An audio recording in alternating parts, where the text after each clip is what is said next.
क्रमांक 17 मध्ये महाविकास आघाडीच्या उमेदवारांच्या प्रचाराचा शुभारंभ तुमच्या हस्ते झालाय. काय सांगाल, काय आव्हान जनतेला कराल? अतिशय शुभयोग आहे आणि या हडपसर भागामध्ये एक विकासाची नांदी आणि जे प्रस्थापित आहेत त्यांचं परिवर्तन करण्याचं काम प्रभाग 17 मधील महाविकास आघाडीमधील आमचे जे चारही उमेदवार आहे, सबीर अण्णा तुपे असतील, त्याचप्रमाणे प्रेम संतोष कसबे असेल, सौभाग्यवती अंजुम इम्तियाज मोमीन असेल, सौ स्वाती तुषार गोखणे असतील आणि या चारही उमेदवारांचं जे पॅनल आहे, हा जो प्रभाग आहे, या प्रभागामध्ये गेले अनेक वर्ष विकासाच्या संदर्भामध्ये अनेक प्रश्न प्रलंबित आहेत. आपण जर पाहिलं तर स्वच्छतेचा प्रश्न असेल, कचऱ्याचा प्रश्न असेल, वाहतुकीच्या कोंडीचा प्रश्न असेल, रस्त्याचा प्रश्न असेल आणि आम्ही या प्रभागाचा एक विकासाचा जाहीरनामा 2-3 दिवसांमध्ये प्रभाग 17चा महाविकास आघाडीचा आम्ही या ठिकाणी जाहीर करणार आहोत.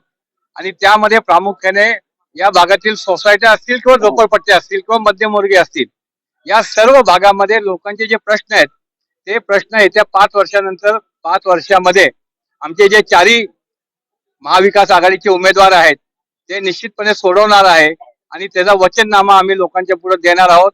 आज अनेक ठिकाणी कचरा गोळा करताना 80 रुपये प्रत्येक कुटुंबाला द्यावा लागतो. आमचे नगरसेवक निवडून आल्यानंतर तो महापालिकेच्या माध्यमातून आम्ही ते काम करू. असे अनेक विषय आहेत की जे विषय आम्हाला या पुढच्या काळामध्ये घेऊन जायचे, परंतु आज 2026 ला सुरुवात होत असताना आपण पाहिलं की गेले 7 वर्षामध्ये महापालिकेमध्ये भारतीय जनता पार्टीचं राज्य होतं.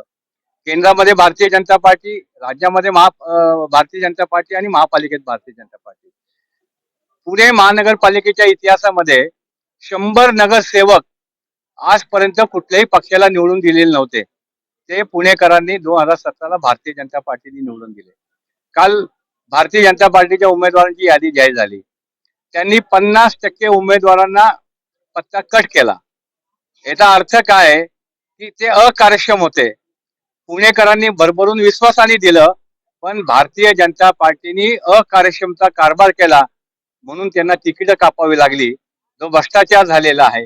पुणे शहराचे जे महत्वाचे प्रश्न आहेत, सर्वसामान्य लोकांचे जे प्रश्न असतात, त्यामध्ये फक्त भ्रष्टाचार एवढा एकमेव अजेंडा हा भारतीय जनता पार्टीने गेल्या 5-7 वर्षामध्ये राबवलाय.